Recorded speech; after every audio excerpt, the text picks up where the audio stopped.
Thanks for tuning in to another edition of Fox on West Virginia Mountaineer Sports Mountaineer Nation. I'm Carson Fox, and it was a great weekend this past weekend in WVU athletics.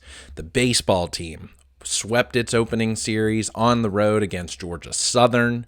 The basketball team came away with a huge season-defining, season-saving road victory against the UCF Golden Knights. Another quad one win, boosting their tournament resume, hopefully tournament resume. They'll have a huge week this upcoming week at home against Utah on Wednesday, and then on Saturday down in Fort Worth, Texas against TCU. And then the women's tennis team even blanked Duquesne 7-0. The rifle team ended up beating the number one ranked team in the country in Kentucky in the regular season championships. So they'll be on to the nationals. And hopefully he'll pull away with another national championship for rifle. So just a great weekend. But we got to turn it back, go back to football, because it's always like our old gold and blue are always first and foremost on our minds, and the gridiron. So buckle up, tune in. And if you like this video or like me, please like this video so more Mountaineer fans can see it across YouTube, and would love to have you a subscriber to my channel.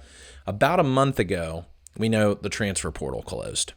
So 33 new transfer portal prospects or new players for the Mountaineer football program, in addition to the historically large high school and JUCO recruiting class that Coach Rodriguez and his staff brought in through December and all the way even as of last week, signing another JUCO prospect. So got to become a little bit familiar with them. We were kind of going rapid fire there, I felt like, at the beginning of January, because things were just moving at 100 miles a minute. So not being able to fully analyze these commits, and I guess how they kind of play into what the nucleus will be for 2026. And I know there's been a lot of talk. I was on with Mountaineer Paul on his Locked on West Virginia program on Sunday on YouTube, and we kind of got into the topic of the thoughts of Mountaineer Nation as it relates to this team. So I'm going to put a pin in that and kind of come back to that at the end, talking about kind of the roster management season portion of the calendar year is over. These players are going through winter workouts. Spring practice will be starting up soon. We'll have a spring game in April. Hopefully it's a little more public than last year's version was, with no spring transfer window. So maybe this one will be televised on ESPN Plus. Who knows? So for now, for this video, long-winded intro for you to say is I'm going to give you my top 5 most intriguing transfer players for West Virginia for the 2026 season. I'm actually going to give you a few more than just 5 because I'm going to give you some honorable mentions as well. And usually I like to work my way from 5 through 1, but instead I'm going to go 1 through 5 because I think it makes more sense with how I'm going to finish with my 5th if I start from the top. So my number 1 most intriguing transfer portal prospect, I might be going off a little bit off the grid here, but I'm going to go with edge rusher Tobi Haastrup from Oregon. Did not play football until his senior year of high school. From Maid Creek in Houston, Texas. There, he had 48 tackles, 20 tackles for loss, 9 sacks, and 23 hurries. So came out of absolute nowhere, just a pure athlete from overseas, over in England. Comes to the States, plays football, becomes a Rivals 4-star prospect, ran a 10.93 100-meter dash and a 21.89 200-meter dash at 235 pounds in high school. Now he's already up to listed at 252 on the WVU official roster. West Virginia has needed a pass rusher so bad for so many years.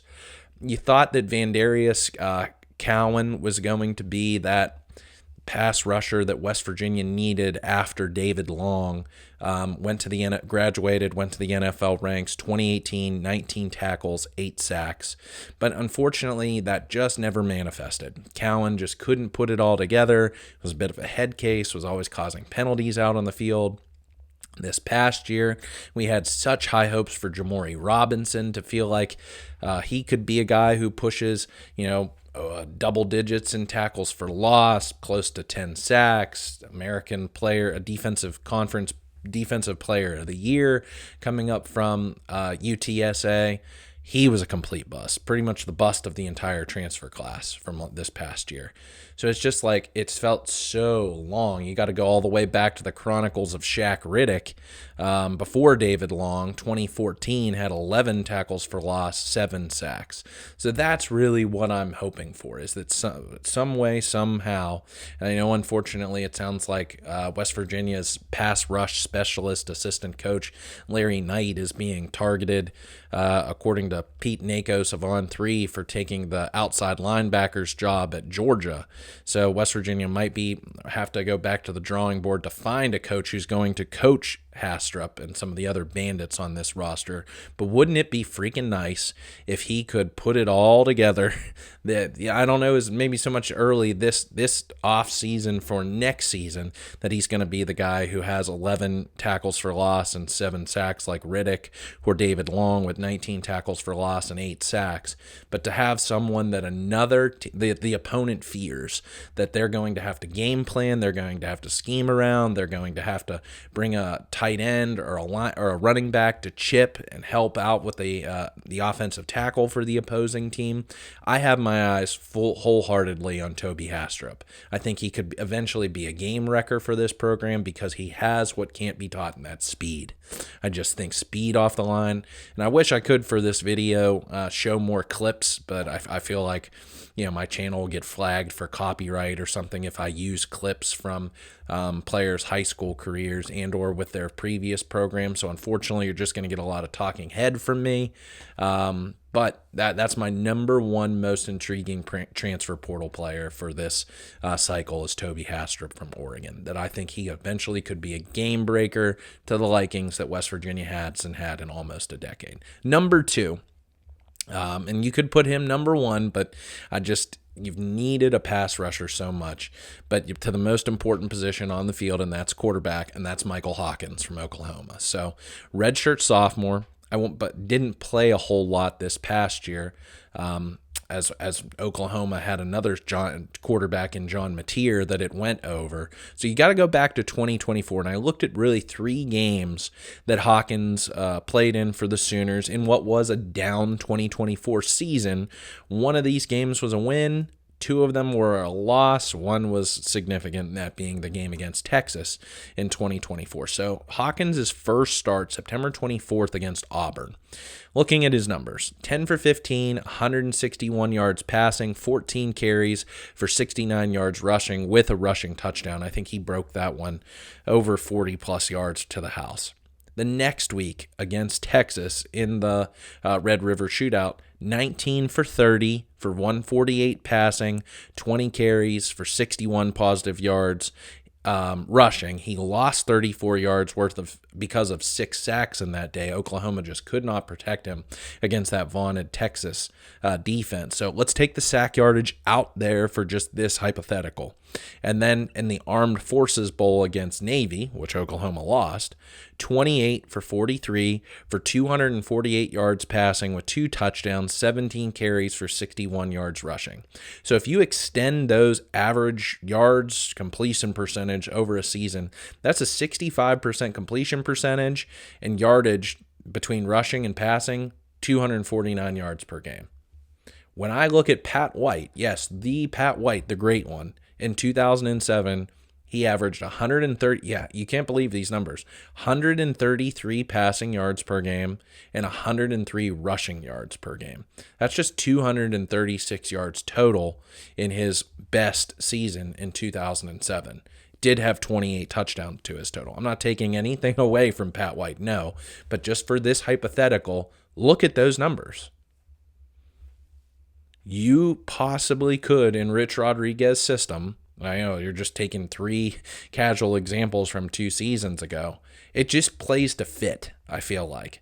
If you look back at some of the highlights of Hawkins, some people are going to really nick him for his passing accuracy, and that's ultimately why Oklahoma went with John Mountaineer over Michael Hawkins and wanting to see his further progression and development. Now, especially that Mountaineer is going to be playing another year in Norman, it just doesn't make sense for Hawkins to stick around. He took his brother with him.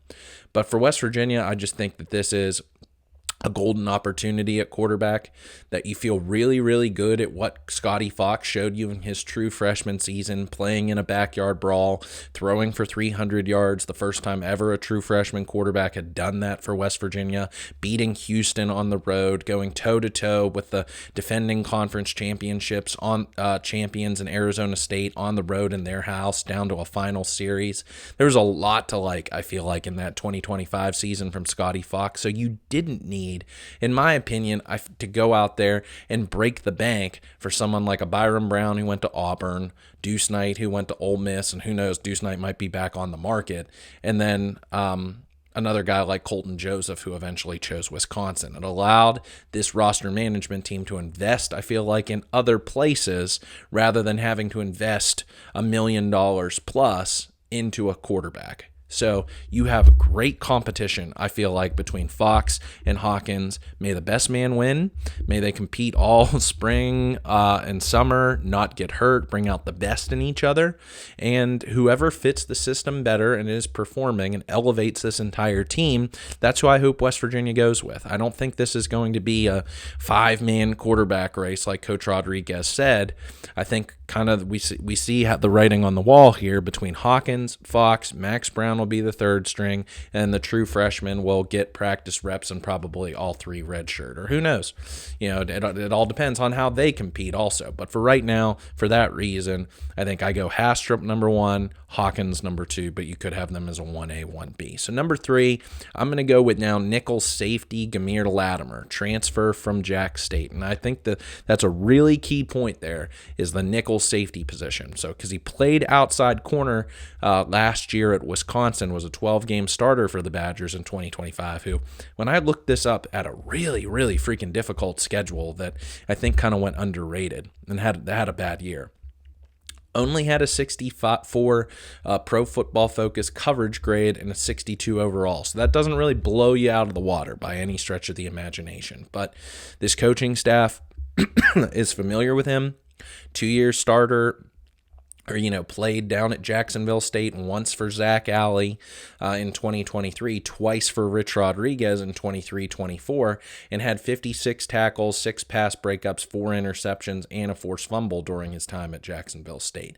So I think they kind of see him in the same vein as they see saw Fred Perry, who's now out of eligibility.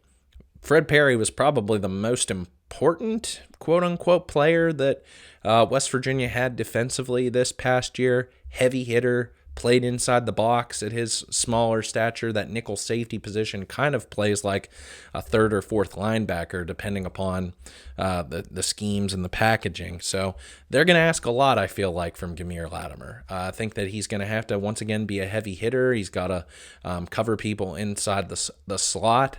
And can his body hold up and take that kind of pounding for an entire season? I thought he was going to play outside corner, but seeing some movement at the cornerback position, Nick Taylor going back to the position that I thought, rightfully so, makes total sense. Just didn't think that Nick Taylor ultimately fit at that free safety position. But now Michael Coates, now Jason Chambers graduated, Jordan Scruggs is out of eligibility. You needed to get some cornerback options. So that's why I thought West Virginia brought in Geimere Latimer to kind of settle down one of those cornerback positions, but they're going to move him to that nickel safety position, move Nick Taylor to the outside cornerback position. So I'll talk about another cornerback here in a second. But nickel safety, I think they got it solidified with Geimere Latimer right now, and I think he's going to be a good one. And I think Alley's going to use him in creative ways for this defense. Number 4, Cam Cook. I can't get too much further down this list and not adding the nation's freaking leading rusher at 1,659 yards. Here's where I'm saying intriguing, but might be construed as a bit of a negative context. Why I'm intrigued by Cam Cook was his usage. 25 touches per game for Jacksonville State last season, 150 yards per game with 16 touchdowns. So he's had a lot of tread, I felt like, worn off the tires between his 2 seasons at TCU, then coming over to Jacksonville State. But why I think West Virginia ultimately won the competition in the recruiting battle between West Virginia and Tennessee for Cook's services. He knows the system. He knows the kind of tempo that West Virginia is going to want to play at. He has two of his offensive linemen who have now followed him to West Virginia, and his former offensive line coach is now in Morgantown in Rick Trickett. So there will, and again, just the familiarity with the schematics, what he's going to be called upon, and I think what West Virginia is going to put him in every sort of position to be successful. And if he pops off and has the kind of season that we all thought that Jaime White would have in 2025, Cam Cook could very easily be called upon for the NFL draft. So I think that's what sold him on Morgantown, is West Virginia was rebuilding its offensive line, knows the system, probably paid very well for the running back market. I think this is going to be an absolute huge season for Cam Cook that not enough people nationally are talking about. We in Morgantown, I feel like, need to know the name Cam Cook very shortly or very quickly because he's going to be one of the best, I think, running backs that West Virginia's had in a long time. And I know Jaime White, really good running back. C.J. Donaldson, loved him. Letty Brown, really good. But I think that Cam Cook very easily could have 1,200 yards or more. If he had 1,600 down at Jacksonville State, that is a regression of 450 yards. So potentially, I know it's going to be an adjustment coming up back up to the Big 12, but I think he's ready for it. And what West Virginia has invested into this offensive line and having Coach Trickett are going to potentially lead the power, maybe all of FBS when you have to consider the military schools. But I think they might lead the Power 5 in rushing in this upcoming season. So we'll have to see. Number 5, I'm going to go with Jaire Rawlison from Kent State. Really solid one-on-one tackler. This is where I would really like to show some film to kind of back up my claim here. But from Bishop McDevitt High School, really good high school in the state of Pennsylvania. Former, not former high school, no, because Jaime White scratched that when it went to York High School. But Jaire Rawlison, Bishop McDevitt High School, comes to Kent State in his first full season being a contributor for the Flashes. 54 tackles at just 5'10", 180. I think he closes on the ball and run support and pass coverage extremely well, extremely quick. 6 pass breakups puts him just outside the top 15 nationally in pass breakups for last season. Yeah, whoa.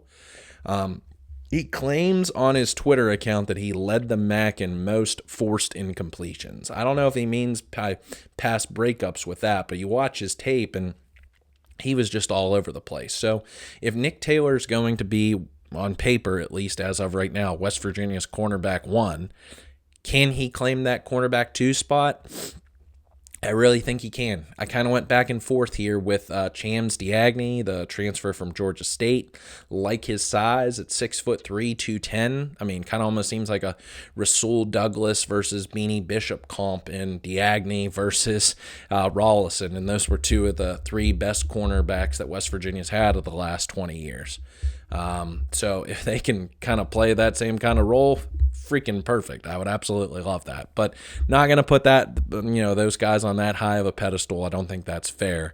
But I think this is going to prove to be another opportunity for both Rawlison and Nick Taylor, who's a returner, because West Virginia really let some wide receiver 1s eat them up this past season. I can think back to Eric McAllister at TCU, Amari Thomas at Houston, and both Chase Roberts and Parker Kingston at BYU. I don't want to bring back any haunted memories from 2022 and 2024 when West Virginia's corners just completely let down the secondary, let down the team, and that was ultimately why it felt like West Virginia's secondary, why they were only able to get to 500 for the season. 2022 5-7, 2024 6-7. So West Virginia has to have good corners. I mean, you have to have good players everywhere. If opposing teams find one weakness, one chink in your body armor, they are going to exploit that and they are going to hammer that. But West Virginia cannot falter at its cornerback positions, or as we've seen, the Big 12 can really eat you up. You got to be able to be stout against the run, but this is still a pretty pass-happy league to some respects. So, going to be big shoes to fill for Nick Taylor, but he's a returner, transfer portal player. I'm looking at Jaire Rawlison right now to take up that CB2 spot. So, my honorable mentions, I'm going to give you a few. 2 at the wide receiver position, 1 kicker, and 2 on the offensive line. TaRon Francis, I really almost had him in my top 5, but kind of had to put a pause on that because I still think we need to know more information about his injury that he, I guess, has suffered. Saw a tweet, or it might have been a post from Instagram, that TaRon Francis is on a scooter or something, so don't know the extent to his injury, how long he could be out, but I'm big on TaRon Francis. I think West Virginia found a gem here in him, perhaps even so high as a Darius Raynaud 2.0, a little bit bigger, a little bit potentially faster. They called him man-child, I guess, for a reason. He and John Johnson getting a picture with Raynaud on National Signing Day, so that's where I'm seeing a little bit of a comp there. 2-time 5A All-State first-team honoree as a senior and junior, had 76 catches for 1,383 yards and 14 touchdowns as a senior in high school, and also was an excellent returner. So there's wide open competition, I feel like, at this wide receiver position. Really happy to see Jaden Bray have an extra year's worth of eligibility if he's, if the staff completed the paperwork for him early on to get a medical waiver, being that he was just out in game 2 at Ohio on the road this past season. So love having him back in Morgantown, but at positions 2, 3, down the gamut, down the roster, there is wide open opportunity for starters. So why can't it be TaRon Francis? I know just a redshirt freshman didn't accumulate any stats at LSU this past season, but man, get him into the system. I don't want to be too bullish because I don't know his status for the spring, summer, if now he's kind of going to be held back because of this injury. But man, the writing is on the wall that he could go out there and truly be a man-child in this offense. Then, I love special teams, love to show love, so I'm going to go Jack Cassidy. Another honorable mention player, international player from Northern Ireland, down at Western Kentucky, only going to have 1 year's worth of eligibility. So once again, going this route with the kickers, like we had this past season with Cade Hensley, 1 year of kicking from Coastal Carolina.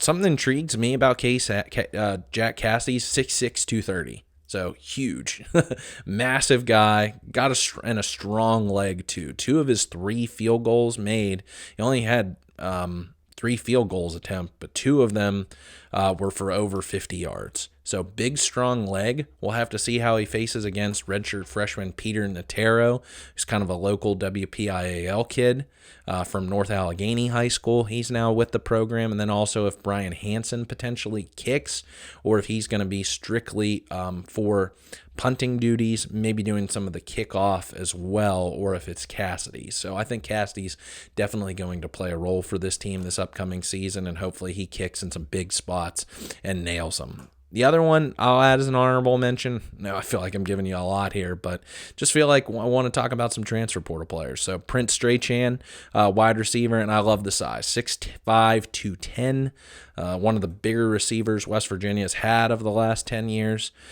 I looked back at the numbers because I wanted to kind of feel like where's Strachan going to play in this, what's his role going to be. So I looked at Jeff Weimer, and Jeff Weimer, same kind of stature, he was 6'4", 200 pounds. Over the last 5 games for West Virginia, his stats, 3 catches for 63 yards per game. Now, that sounds like a first quarter or first half or Stedman Bailey, but if you really break those numbers down, that's 21 yards per catch. Looking at that number specifically, 21 yards per catch would have extended over the full course of the season, and Weimer was short of that because he didn't play the whole season for West Virginia. That would have put him top 5 in the country in yards per carry or yards per catch. I think that there's a golden opportunity for Strachan in the RPO game over the middle like David Sills. Now, we didn't see a ton of that kind of, fake to the back, just slants over the middle. As much as I would have liked to see, that's kind of been something that hasn't been a part of this offense for, I feel like, years. Maybe even going back pre-Garrett Green, because Garrett Green was just, it seemed like allergic to throwing the ball over the middle and short crossing patterns. It's something I really talked about in 2023 and 24. But Strachan, I think, is going to be, if they choose to throw deep to Bray, deep to Francis, or some of these other wide receiver options, there needs to be a kind of possession receiver. And you used Jeff Weimer, I feel like, in all those types of roles, either a possession receiver kind of guy who could go over the middle. Think about his 73-yard shot right over across the middle against Arizona State on the road. That's what really helped out that yards per catch average, by the way. So I think a big opportunity for Strachan. And then there are going to be, I feel like, great competitions at the guards positions on the offensive lines. If you kind of already slot in Nick Cray at left tackle, Landon Livingston at center, at right tackle, I mean, man, everything that I see about Kevin Brown just makes me sound like he could be a day one starter. If not, Carson Cassidy from UConn might be that guy right there at right tackle, but I don't think he'll be there for the entire season. I think Kevin Brown's just way too good. Then at the guards, if you trust the more veteran duo in Cray and Landon Livingston, I think Wes King and Amir Griffin, I think is his name. Hold on, let me get that. Cameron Griffin, sorry about that. I think is going to be the more established guard pairing in between. So at right guard, most intrigues me, I feel like, if I have an honorable mention position for the offensive line. So it's going to, I feel like, come down to Devin Vass, the redshirt junior guard from Kansas State, 6'6", 310, who passed on Auburn and UCF for the Mountaineers. Came on strong in the back half of the season for K-State, just 420 snaps for the season.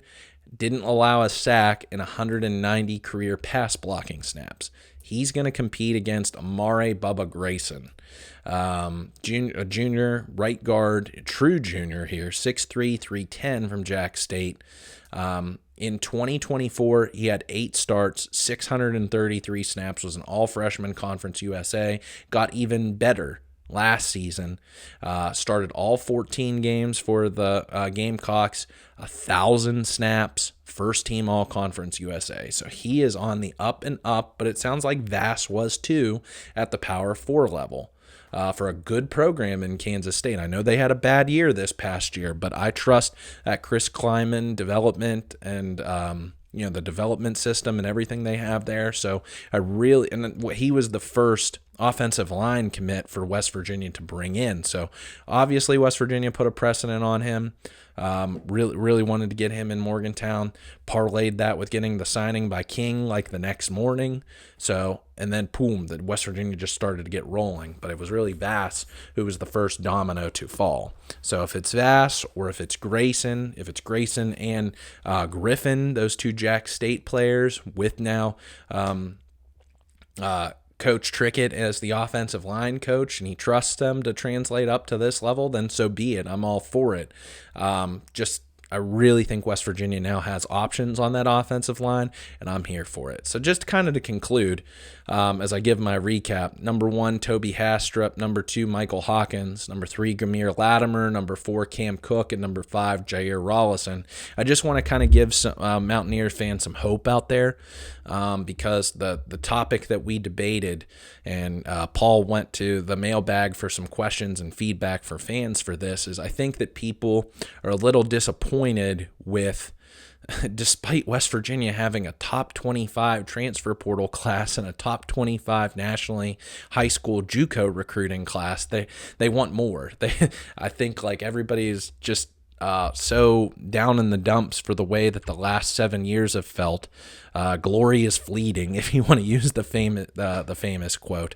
It seems like it's been eons since Will Greer and David Sills graduated, and 2018 sounds like 1900, but in reality, it's really not. And here's the thing, is that going to the transfer portal like this. And I loved what West Virginia was able to do and rebuild and reestablish a foundation for this core and for this roster, not only for 2026, but for really 2027. They got some players who, and this is what you needed to do, get some really high quality G6 caliber players and also some guys at the Power 4 level who are looking to go prove themselves because they haven't established themselves at those programs yet. They wouldn't be in the transfer portal if that wasn't the case. If you are a good player and you have found you have established yourself at the Power 4 level, you're not leaving. If you are financially compensated enough, you are competing for conference championships, and or you're being developed to be on the track to go to the NFL. Now, there are always exceptions to the rule. You can see this all the time where, take a guy like Rasheem Biles at Pitt, is looking to cash in, really thinks for one reason or another he can get that and more at Texas than he is at Pitt. So you're not going to hit 100 for 100. Unfortunately, we saw this in 2021 when Tyke Smith went for Georgia, then Akeem Mesidor in 2022 left for Miami, and we saw the exodus of players in the secondary, and West Virginia has constantly been trying to rebuild their secondary, it feels like, ever since. But Coach Rodriguez ultimately has a blueprint. And I see it, and I hope that Mountaineer fans can see it too, is to stack as much young up-and-coming freshman talent and supplement that with these JUCO players that are basically, super high school prospects, and then where they've rebuilt into the offensive line. So if they can establish the offensive line, which was the difference, I feel like, in at least 2 games for them this past season, that gets West Virginia back to bowl eligibility. And then that's where West Virginia can start to, I feel like, take the, incremental steps from a 4-win season in 25 to a 6 or more win season in 2026. And then you can start by 2027 with a more upperclassman laden team and program, that's when you can start competing for Big 12 championships once again. So, and it could be better. It even could be better. I'm not going to be so bullish on this team just yet before I see them take part in the spring game. I'll come back after the spring game once I'm able to see these players in person. Really hoping my schedule works out, and I think it will, that I'll be able to attend this year's spring game in person for the first time in many years after having a lot of work obligations on those same weekends it seemed to fall on. I'll let you know. But I think that what West Virginia did on the offensive line, that's the blueprint. Build from within on the offensive line, similarly to the way Indiana did and how they showed out this past season. Establish that run game. That's going to, and hopefully they can be more explosive, and with better injury luck, that's going to improve West Virginia's scoring average per game, so that they're going to outscore people, and then that's going to allow for better complementary football for the defense, so that they're not gassed by game 4 of the season of having to stand on their head at all game, every single game, to keep West Virginia in competition. And that's where that's their hand. That's where where the chips lie by the end of it. So I hope that gives West Virginia fans a little bit more hope than some of the feedback that Paul got on his show. And I don't know, I haven't got so much. So if you're feeling kind of leery about the way the roster's been managed, I'd love to know your thoughts. Leave your comments here on this video. And again, would love to have you a subscriber to my channel. And please like this video so more Mountaineer fans can see it across YouTube. And tell your friends, tell your family, tell your dog that I do this each and every week and have a lot of fun doing it. So I'll be back. And I think we got to go back and talk about basketball. So I think this is a huge upcoming 10 days for this Mountaineer basketball program. If they can take this win on Wednesday against Utah at home, which again they should, it's a scary thought of, again, already coming in, it can lead to complacency. So I hope West Virginia just takes it to the Utes on their home floor. But then, man, if they can win both of those games against TCU and Oklahoma State, I think February 28th, so next Saturday against BYU, will be a sold-out, absolutely bonkers crowd in Morgantown, and I'll be here for it. So thanks for tuning in, everybody. Hail West Virginia. Spot the ball.